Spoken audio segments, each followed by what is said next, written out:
or to say no, I'll be honest, because 50, 60 grand is a lot of money. But at the same time, I know full well that I would much rather, at this point and in this situation, have integrity for myself and my partner. Yeah. Hi, it's me, Clara A. Vernier. Bitch, been filming this whole thing. Oh god, how do I make it? Oh, there he is. Is it gonna focus? There he is. Oh, hey. There he is. Hey, no, it's just me. It's just boho stars. There we go. All right. Okay. So money right now. The actual eclipse occurs. So beautiful. So hot. I mean, this angle, I see why. This was worth the whole argument. Look at that face. Shit me. Talk about money shot. No, it's cool. You sip that beer, sexy motherfucker. Sorry. Rahu, Ketu, moon, eclipse.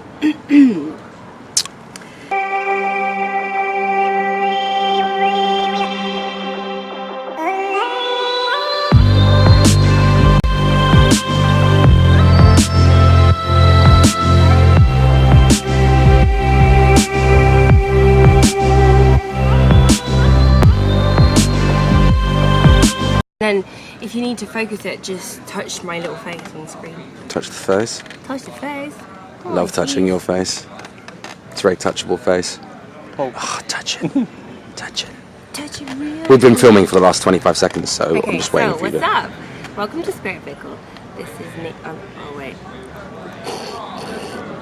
It's me, Clara A. Vernier, and this is Spirit Pickle. Blah, blah, blah, blah.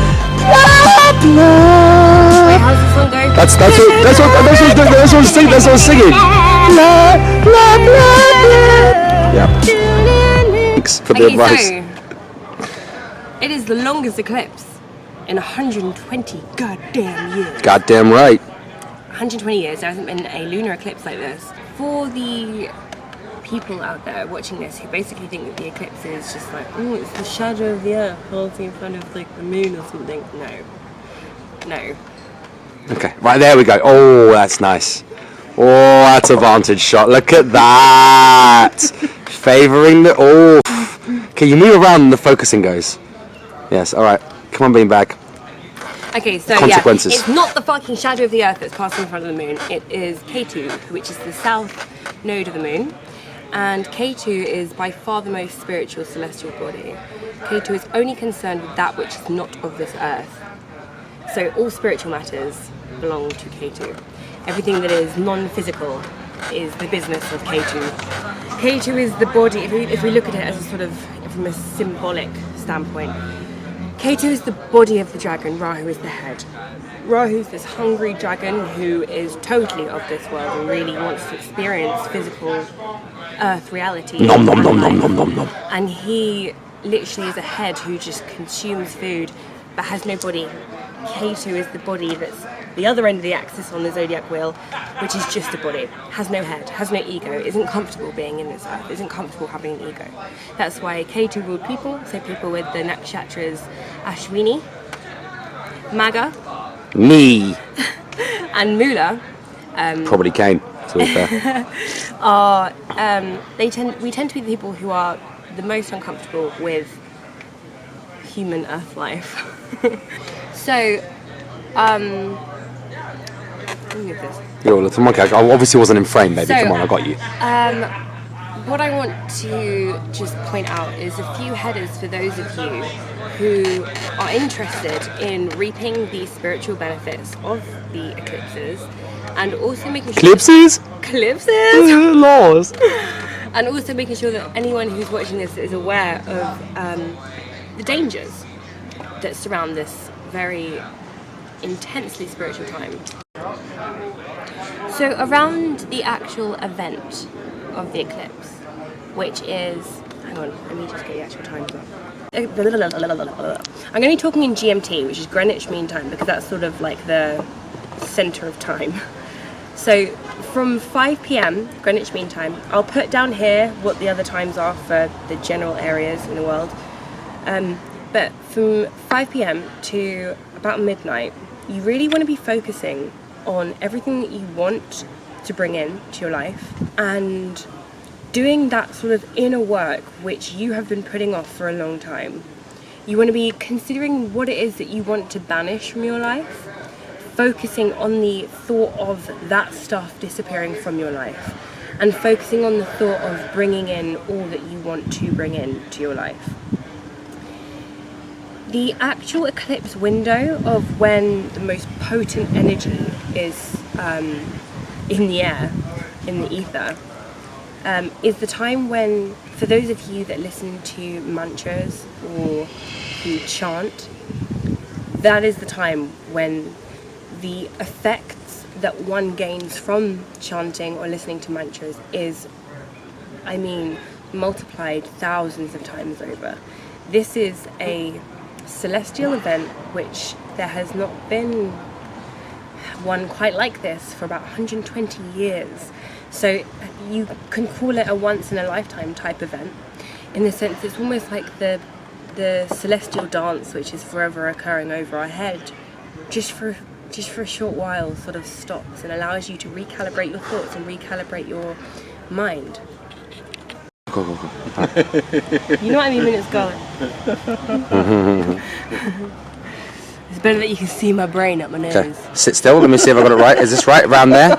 Somewhere around there, Clara? Huh? Yeah. Yeah, so I've been getting it right then. I've been keeping it like that. Candid Clara! Okay, so the total eclipse.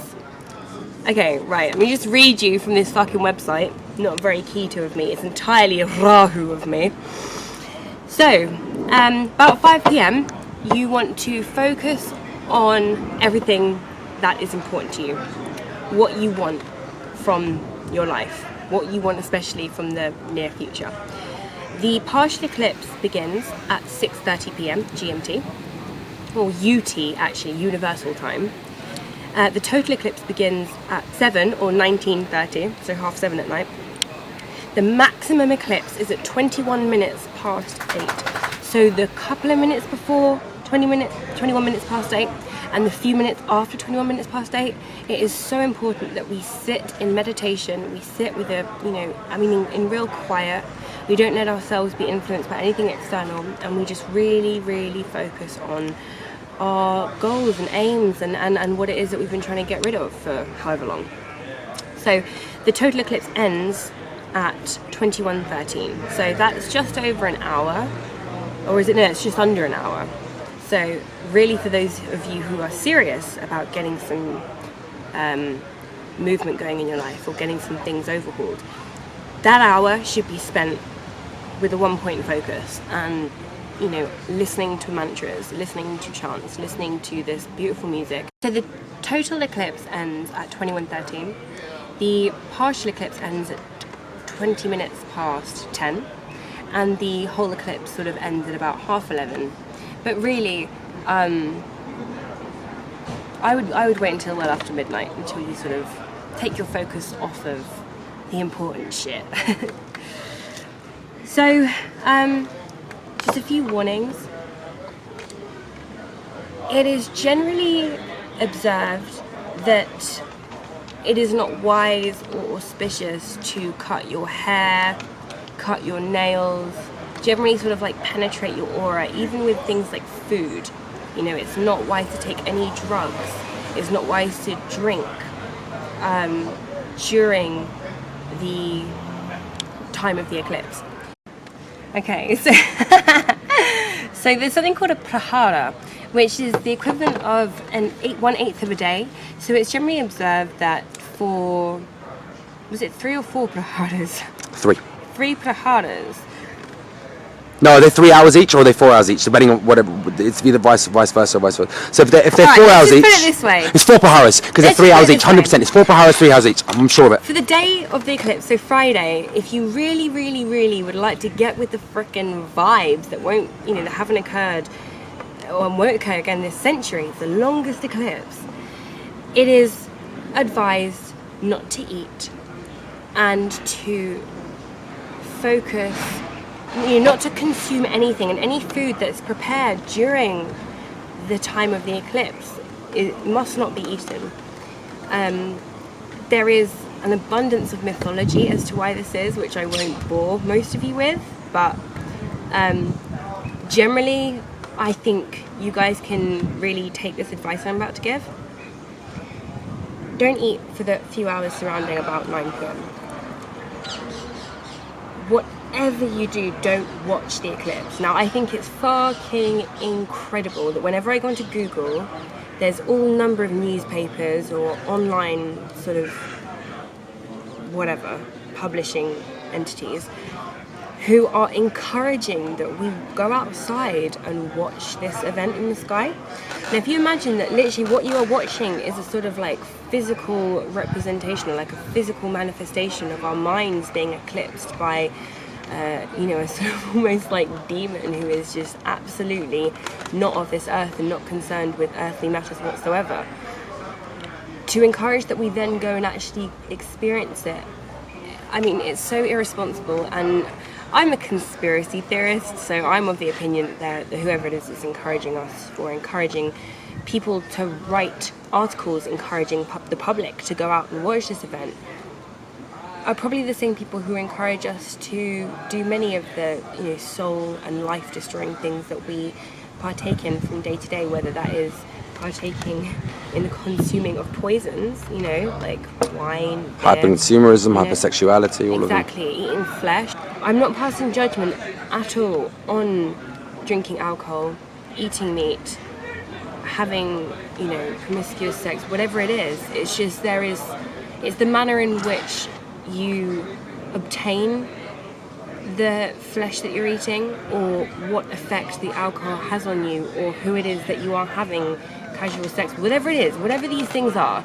I don't give a shit. You can do whatever you want. You know, I've spent my life doing exactly what the fuck I want. But I will say that a lot of the things that we are doing, which are massively encouraged in our culture, are massively, massively damaging. Whatever your opinion is, there's no denying that these things which our culture massively encourages has such a fucking detrimental effect on our health, on our spiritual well-being, on our psychology, and, you know, just generally the state of our existences. So as much as I am fucking horrified and so shocked to go online and see article after article, page after page, supposedly responsible person after person recommending that we go out and watch these eclipses, I'm going to take it as like a countermeasure to say to you guys, really, like, I know it's exciting and everyone wants to see this kind of thing. There's a lot of exciting things which actually are really not good for you, and one of those things that has throughout history been conceived or been deemed as an omen, a bad omen. I know it's exciting and you guys probably really want to go out and watch this eclipse. I'm going to say just don't, especially if your moon or your lagna, your ascendant, falls on the Rashi, or the sign of Leo. So if you are not familiar with the sidereal Vedic astrology placements, if you currently think that you are a Virgo, that your moon, sun or ascendant is in the sign of Virgo, there's a more than likely chance that you are actually a Leo. And in this case, the summation of the events that would occur from viewing this eclipse, the word that is given is death. By all means, like, go ahead. Like, I am in many ways getting involved in your karma here to warn you that it's probably not wise. But if you want to, please, like, go ahead. I'm just passing on a message which has been passed down throughout history, which is viewing eclipses is not the one. So this bitch is occurring right outside of my window in my living room. Like, it's literally going to be happening. If I was to look out my window, there it would be happening. So I'm going to be having to put curtains up and hang stuff up, and me and my best friend are going to be sat there, like, hiding from it essentially, and really focusing on everything that I said before. So yeah, I hope that this helps you guys. I'll be putting in a few more pointers at the end of this video just for your guys' information, to anyone who is interested in how the eclipse will be affecting you based on your signs. Again, I will be using the sidereal zodiac, which is the zodiac which is used by Vedic astrology, not Western astrology, which uses the tropical zodiac, or the tropical wheel. So I'll give you, again, a couple of links so that should you want to know where your placements are, and thus how this eclipse is going to be affecting you and in what area of your life, you will be able to check that for yourself. So the eclipse is going to be happening in the nakshatra. For those of you that don't know what nakshatras are, The zodiac wheel can be split into 12 sun signs, or it can be split into 27 moon signs. Now the 27 moon signs, or lunar mansions, in Vedic astrology are called the nakshatras. The nakshatras are sort of like the lens which you put onto the camera that bring the camera body alive. They are where you really add personal detail to the 12 signs, which are not specific enough. When you get into the 27 nakshatras, that's where shit gets real. That's when where you can describe a person down to their very, very private details. You can predict the occurrences that will almost definitely take place in their life with such precision and accuracy that, I mean, there's just no question about the nakshatras. So the eclipse that's taking place will be happening in the nakshatra that's called Shravana. Each nakshatra has a symbol, and the symbol for Shravana is the ear. Not only that, but Shravana is associated with steps. So just to not bore those of you who are not interested in the nakshatras, auspicious or helpful or advisable activities to be doing during this eclipse, which is occurring in Shravana, is listening to mantras, listening to your inner voice, listening to your child self who is calling out for you to pay attention to what it is that that child needed and has been ignored about, listening to what your future self is going to need, listening to advice as long as the advice is good, listening to that inner voice which is always your best guide as long as you are in some way rooted and centered within yourself. Because Shravana is associated with these steps, it is thus associated also with walking. So walking is a great thing to do. So if you were planning on going for a walk around the day of the eclipse, that's a good thing to do. You must, you can assume that you will gain much wisdom from going on that walk. I will repeat again, during the actual hours of the eclipse, be inside, be indoors, don't be out there. There's a lot of, I mean, the myths describe it as demonic energy, but again, that word in the West is massively misunderstood.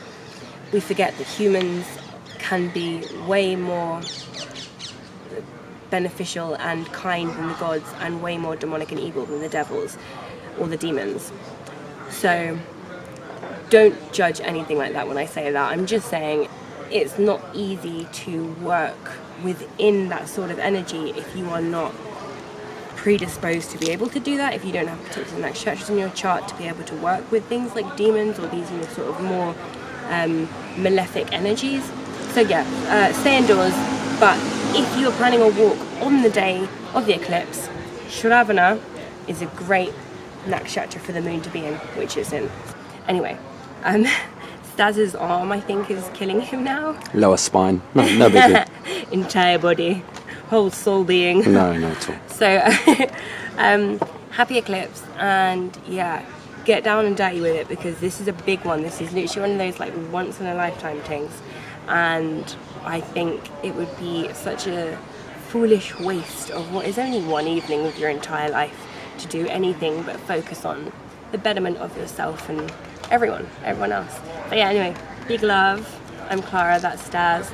Our friend Kane is here. So sexy right now. And we're going to get back to having an evening in the pub chilling. And yeah, I'll chat to you guys soon. So much love.